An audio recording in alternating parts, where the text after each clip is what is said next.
প্রিয় দর্শক, আজকের ভিডিওতে যে মূল্যবান আমলটি আমি আপনাদের সঙ্গে শেয়ার করব।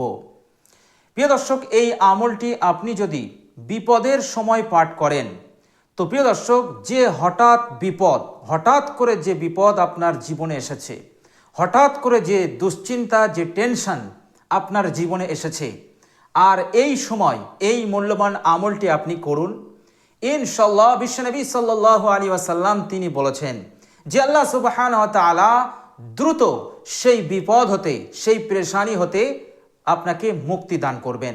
যেমন হঠাৎ করে বিপদ এসেছে, এই আমলটি করার কারণে হঠাৎ আবার সেই বিপদ আপনার জীবন হতে দূর হয়ে যাবে ইনশাআল্লাহ। বিশ্বনবী সাল্লাল্লাহু আলাইহি ওয়াসাল্লাম হযরত উকবা ইবনে আমির রাদিয়াল্লাহু তাআলা আনহুকে এই আমলটি শিখিয়েছিলেন। প্রিয় দর্শক, সেই মূল্যবান আমলটি আজকের ভিডিওতে আমি আপনাদের সঙ্গে শেয়ার করব। ইনশাআল্লাহ এই আমলটি আপনি যদি হঠাৎ বিপদের সময় আমরা যদি পাঠ করতে থাকি, কয়েকবার পাঠ করার সাথে সাথেই আল্লাহ সুবহানাহু ওয়া তাআলা সেই কঠিন থেকে কঠিন বিপদ, পেরেশানি, দুশ্চিন্তা যাই বলুন, আল্লাহ সুবহানাহু ওয়া তাআলা আপনাকে স্বস্তি দান করবেন, মুক্তি দান করবেন ইনশাআল্লাহ।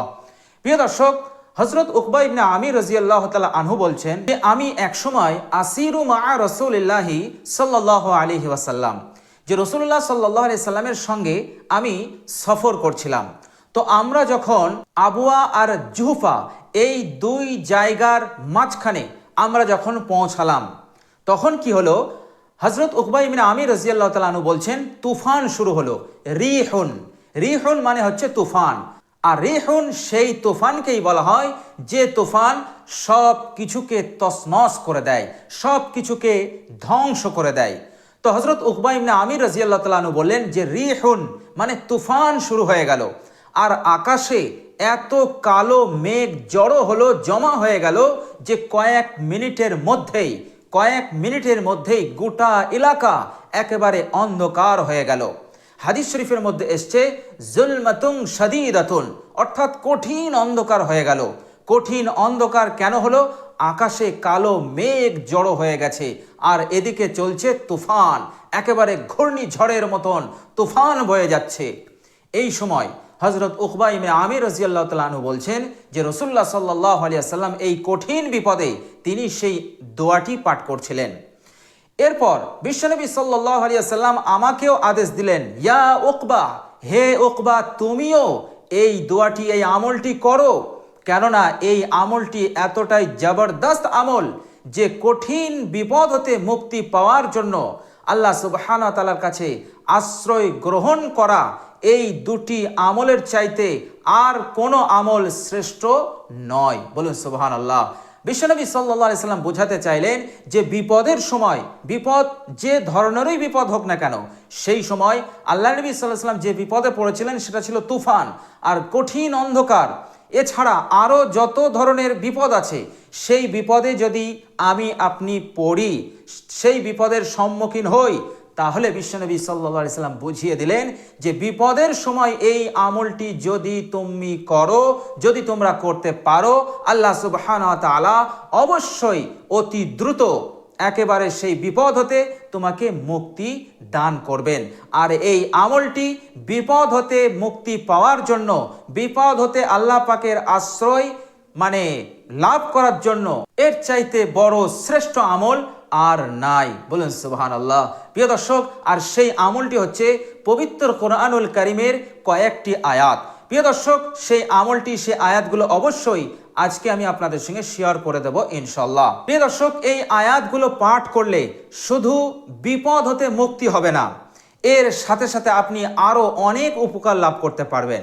আর সেই উপকারগুলো হচ্ছে, বিশ্বনবী সাল্লাল্লাহু আলাইহি ওয়াসাল্লাম বলেছেন যে আল্লাহ সুবহানাহু ওয়া তাআলার নৈকট্য লাভের জন্য, আল্লাহ সুবহানাহু ওয়া তাআলার কাছাকাছি হওয়ার জন্য সবচাইতে শ্রেষ্ঠ উপায় হচ্ছে তেলাওয়াতুল কোরআন, কোরআনে কারিমের তেলাওয়াত। সুতরাং এই আয়াতগুলো তেলাওয়াত করলে আপনি খুব তাড়াতাড়ি আল্লাহ সুবহানাহু ওয়া তাআলার কাছাকাছি, আল্লাহ সুবহানাহু ওয়া তাআলার নৈকট্য আপনি লাভ করতে পারবেন। প্রিয় দর্শক, আল্লাহ সুবহানাহু ওয়া তাআলার নৈকট্য লাভ করার অর্থ হচ্ছে যে আল্লাহ সুবহানাহু ওয়া তাআলা খাস রহমত আপনার ওপর অনবরত অবতীর্ণ করতে থাকবেন। আল্লাহ সুবহানাহু ওয়া তাআলার করুণা দয়া আপনার ওপরে থাকবে। ফলে কি হবে? ফলে আপনি যা কিছু করবেন, যে কাজই করবেন, আল্লাহ পাক সেই কাজে আপনাকে সফলতা দান করবেন। আপনার যে হাজত, যে প্রয়োজন আপনার জীবনে আসবে, সেই খাস রহমতের ওসিলায়, সেই দয়ার ওসিলায় সেই হাজত, সেই প্রয়োজনগুলো আল্লাহ পাক পূরণ করে দেবেন। বলুন সুবহানাল্লাহ। এটা একটি উপকার। প্রিয় দর্শক, এছাড়া আরও উপকার হচ্ছে, সেটা হচ্ছে আল্লাহ পাক আপনাকে বড় ইজ্জতওয়ালা বানাবেন, বড় সম্মানিত বানাবেন। যারা আপনাকে সম্মান করে না, আপনাকে বেইজ্জতের নজরে দেখে, আপনাকে অসম্মান করে, আপনাকে লাঞ্ছনা করে, ইনশাল্লাহ আল্লাহর নবী সাল্লাল্লাহু আলাইহি সাল্লাম বলেছেন যে এই কোরআনের আয়াতের তেলাওয়াত, অর্থাৎ যে ব্যক্তি কোরআন তেলাওয়াত করবে, তো আল্লাহ সুবহানাহু ওয়া তাআলা তাকে এতটা সম্মান দান করবেন, এতটা ইজ্জত দান করবেন, যে যারা বেইজ্জতি করার নিয়তে আছে তারা আপনাকে ইজ্জত করতে তারাও বাধ্য হয়ে যাবে। বলুন সুবহানাল্লাহ। তারা অবাক হয়ে যাবে, যে মানুষটাকে আমি বেইজ্জতি করতাম, সেই মানুষটা আজকে কত সম্মানিত মানুষ, কত বড় ইজ্জতওয়ালা মানুষ, গোটা দুনিয়া তাকে ইজ্জত করছে, সম্মান করছে। এর মতলব দাঁড়ালো শত্রু মিত্র হবে। যারা ইজ্জত করতো না, তারা ইজ্জত করতে বাধ্য হয়ে যাবে, কেবলমাত্র এই কোরআনুল কারীমের আয়াত তেলাওয়াত করার বরকতে। বলুন সুবহানাল্লাহ। প্রিয় দর্শক, শুধু তাই নয়, আমাদের মৃত্যুর পর কাল কিয়ামতের কঠিন দিনে এই কোরআন, যে কোরআন আপনি তেলাওয়াত করেছেন, এই তেলাওয়াতের আমল অর্থাৎ কোরআন কাল কিয়ামতের মাঠে আমাদের আগে আগে থাকবে, আর আল্লাহ সুবহানাহু ওয়া তাআলার কাছে সুপারিশ করবে। আল্লাহ সুবহানাহু ওয়া তাআলাকে বলবেন, হে আল্লাহ, আমার এই আমলকারী ব্যক্তি আমাকে আমল করেছে, আমাকে সে অত্যন্ত মহব্বতের সহিত তেলাওয়াত করেছে, সুতরাং আজকে আমি তার মুক্তির জন্য, তার নাজাতের জন্য আপনার কাছে সুপারিশ করছি। আল্লাহ সুবহানাহু ওয়া তাআলা সেই কোরআনের সুপারিশকে তিনি কবুল করবেন। আল্লাহর নবী সাল্লাল্লাহু আলাইহি সাল্লাম বলেছেন, কোরআন যখনই কোনো মানুষের ব্যাপারে সুপারিশ করবে, সাফায়াত করবে, 100% গ্রান্টেড কোরআনের এই সাফায়াত আল্লাহ সুবহানাহু ওয়া তাআলা কবুল করবেন। মতলব দাঁড়ালো যে এই কোরআন পড়নেওয়ালা, এই কোরআনের আয়াত তেলাওয়াতকারী ব্যক্তি কাল কিয়ামতের কঠিন দিনে নাজাত পেয়ে যাবে। বলুন সুবহানাল্লাহ। যখন আমলনামা ওজন করা হবে, সেখানেও সফল হবে, এবং যখন তার সামনে পুল সিরাতের রাস্তা আসবে, সেখানেও সে সফলভাবে পুল সিরাতের রাস্তা অতিক্রম করতে পারবে। আল্লাহ সুবহানাহু ওয়া তাআলা যখন তাকে ডাকবেন হিসাব নেওয়ার জন্য, তখনও সেই কঠিন পরিস্থিতিতেও সে সফলতা অর্জন করবে। যখন জান্নাত জাহান্নামের সার্টিফিকেট দেওয়া হবে, সেখানেও সে সফল হবে, অর্থাৎ জান্নাতের সার্টিফিকেট পাবে, অর্থাৎ সে প্রথম সুযোগেই নাজাত এবং জান্নাত লাভ করতে পারবে। বলুন সুবহানাল্লাহ। প্রিয় দর্শক, এই আমলটি করলে আসমানে সমস্ত ফেরেশতারা আপনার প্রশংসা করবে। আল্লাহ সুবহানাহু ওয়া তাআলা ফেরেশতাদের সামনে আপনার নিয়ে গর্ব করবে, আপনার নিয়ে আলোচনা চলবে, আপনার প্রশংসা হবে, আপনার তারিফ হবে। বলুন সুবহানাল্লাহ। আর জমিনের বুকে আল্লাহ পাক এই আয়াতের তেলাওয়াত আপনার জন্য নূর হবে, আপনার জন্য হিদায়াতের কারণ হবে। বলুন সুবহানাল্লাহ। প্রিয় দর্শক, জেনে রাখবেন, আমরা কেউই জানি না যে মৃত্যুর সময় আমাদের কি হবে, অর্থাৎ মৃত্যুর সময় আমরা হিদায়াত নিয়ে, আমরা ঈমান নিয়ে মৃত্যুবরণ করতে পারবো কি পারবো না, এই বিষয়ে আমরা নিশ্চিতভাবে কেউই বলতে পারবো না। কিন্তু কত বড় ওয়াদা দেখুন, কত বড় প্রতিদান দেখুন। আপনি যদি আয়াতগুলো তেলাওয়াত করতে থাকেন, আল্লাহর নবী সাল্লাল্লাহু আলাইহি সাল্লাম বলছেন, তার এই আমল এই জমিনের বুকে নূর হবে এবং হিদায়াতের কারণ হবে। এর মতলব কি? হিদায়াত, এই নূর তার মৃত্যু পর্যন্ত তার সঙ্গে থাকবে, আর এই হিদায়াতের ওসিলায় সে সব কিছু বুঝতে সক্ষম হবে। শয়তান কোনো রকমভাবে তাকে ধোঁকা দিয়ে, তাকে ওয়াসওয়াসা দিয়ে আল্লাহ পাকের নাফরমানি করাতে পারবে না।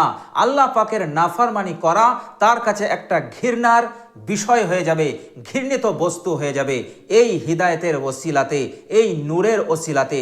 আর এই হিদায়েত, এই নূরের বরকতে সে মৃত্যু পর্যন্ত সে ঈমানের ওপর, দ্বীনের ওপর বহাল থাকবে।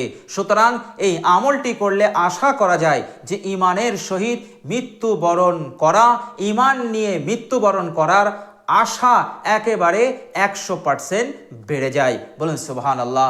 তো প্রিয় দর্শক, খুবই মূল্যবান এবং গুরুত্বপূর্ণ কোরআনুল কারীমকে তেলাওয়াত করা এবং কোরআনুল কারীমের এই মূল্যবান কয়েকটি আয়াত। তো প্রিয় দর্শক, চলুন আমরা এবার জেনে নেই যে যখনই আমরা বিপদের সম্মুখীন হব অথবা যখন আমরা বিপদের মধ্যে থাকব, আমরা এই আয়াতগুলো তেলাওয়াত করব ইনশাআল্লাহ। বিশ্বনবী সাল্লাল্লাহু আলাইহি সাল্লাম বলেছেন যে এই আয়াতগুলো এতটাই বড় আয়াত, একেবারে নজিরবিহীন আয়াত, যে বিপদ হতে, পেরেশানি হতে মুক্তি লাভের জন্য আর কোনো অন্য আমল এর চাইতে শ্রেষ্ঠ নয়। একেবারে নজিরবিহীন আমল, নজিরবিহীন আয়াত। বলুন সুবহানাল্লাহ। প্রিয় দর্শক, আর সেই আয়াতগুলো হচ্ছে আল্লাহর নবী সাল্লাল্লাহু আলাইহি সাল্লাম হযরত উকবা ইবনে আমির রাদিয়াল্লাহু তাআলা আনহুকে বলেছিলেন, হে উকবা ইবনে আমির, তুমি এই আয়াতগুলো তেলাওয়াত করো। আর সেই আয়াতগুলো হচ্ছে বিসমিল্লাহির রহমানির রহিম, কুল আউযু বিরাব্বিল ফালাক, মিন শাররি মা খালাক, ওয়া মিন শাররি গাসিকিন ইযা ওয়াকাব, ومن شر النفاثات في العقد ومن شر حاسد إذا حسد। বলুন সুবহানাল্লাহ। এটা হচ্ছে সূরাতুল ফালাক। এই আয়াতগুলো পড়তে হবে। আর দ্বিতীয় নম্বর হচ্ছে সূরা নাসের আয়াত, সেটা হচ্ছে বিসমিল্লাহির রহমানির রহিম, قل أعوذ برب الناس ملك الناس إله الناس من شر الوسواس الخناس الذي يوسوس في صدور الناس من الجنة والناس। প্রিয় দর্শক, সূরা ফালাকের আয়াত আর সূরা নাসের এই আয়াতগুলো টোটাল আয়াত সংখ্যা হবে 11টা। এই 11টা আয়াত আমাদেরকে একবার পাঠ করতে হবে। প্রিয় দর্শক, আপনি বেশিও পাঠ করতে পারেন, কোনো সমস্যা নেই, কিন্তু কমসে কম আমাদেরকে একবার পাঠ করতে হবে। এরপর রেজাল্টটা দেখুন, এরপর উপকারটা দেখুন। আল্লাহ পাক কত দ্রুত আপনাকে সেই কঠিন মুসিবত হতে, পেরেশানি হতে মুক্তি দান করেন। বলেন সুবহানাল্লাহ। তো প্রিয় দর্শক, আমলটি করুন। কোরআনুল কারীমের একটি মূল্যবান সূরা, মূল্যবান আয়াত। বিশ্বনবী সাল্লাল্লাহু আলাইহি সাল্লাম তিনি যখন নামাজ পড়াতেন, উকবা ইবনে আমির রাদিয়াল্লাহু তাআলা আনহু বলছেন যে আমি আল্লাহর নবী সাল্লাল্লাহু আলাইহি সাল্লামকে দেখেছি, তিনি যখন নামাজ পড়াচ্ছেন তখন তিনি সূরা ফালাক আর সূরা নাস তেলাওয়াত করছেন। বলুন সুবহানাল্লাহ। অর্থাৎ এই দুটি সূরা আপনি নামাজে বেশি বেশি পড়তে পারেন। অর্থাৎ যখন আপনি নামাজ পড়বেন এই সূরা দিয়ে আপনি নামাজটা আদায় করুন, যেহেতু বিশ্বনবী সাল্লাল্লাহু আলাইহি সাল্লাম এই সূরা দিয়ে তিনি নামাজ আদায় করেছেন। বলুন সুবহানাল্লাহ। তো প্রিয় দর্শক, অবশ্যই আপনি নামাজেও এই সূরাগুলো পড়বেন এবং বিপদের সময় এই দুটি সূরা আপনারা একবার পাঠ করবেন। ইনশাআল্লাহ অবশ্যই আপনি উপকৃত হবেন ইনশাআল্লাহ।